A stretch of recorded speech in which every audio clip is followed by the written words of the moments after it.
Bonjour, je suis Delphine Réveil, je suis juriste libéralité au sein de la Fondation des hôpitaux. Je vous retrouve dans une nouvelle vidéo consacrée cette fois-ci à la question suivante: que puis-je transmettre à la Fondation des hôpitaux ?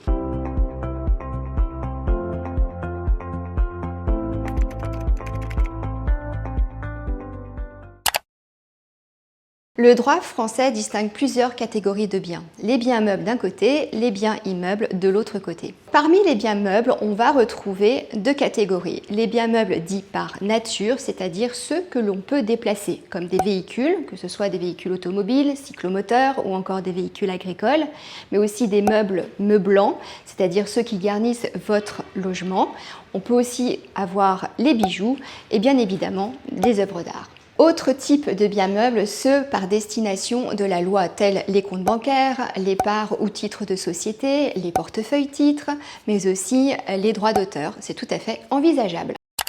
S'agissant des biens immeubles, on va y retrouver toutes les catégories de biens immobiliers. Vous avez d'un côté les propriétés bâties, il peut s'agir de tout type de construction, une maison, un appartement, un immeuble entier, mais vous avez également les propriétés non bâties.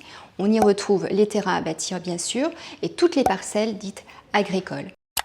Quel que soit le type de bien légué, il fera l'objet d'une valorisation par des professionnels.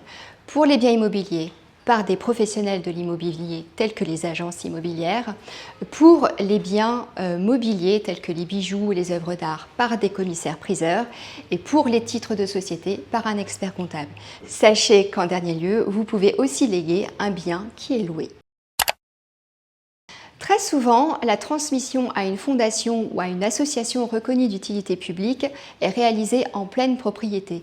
Mais parfois, et suivant la composition de votre patrimoine, de vos préoccupations familiales et patrimoniales, il peut y avoir un intérêt à donner ou léguer de façon dite démembrée. Par exemple, soit donner l'usufruit qui peut représenter un intérêt fiscal de votre vivant, ou encore léguer la nue propriété pour permettre à l'un de vos proches de bénéficier de la jouissance d'un bien déterminé. Enfin, sachez que vous pouvez vous-même être bénéficiaire d'une succession et à cette occasion recueillir un ou plusieurs biens. Vous pouvez envisager de donner ces mêmes biens à la Fondation des hôpitaux. Par ce mécanisme, vous êtes exonéré de tout droit de succession portant sur les biens que vous avez reçus et que vous avez donc ensuite donnés à la Fondation des hôpitaux. N'hésitez pas à revenir vers nous pour connaître les conditions de ce don sur succession. Je vous retrouve très prochainement dans une nouvelle vidéo pour un spécial Focus Legs.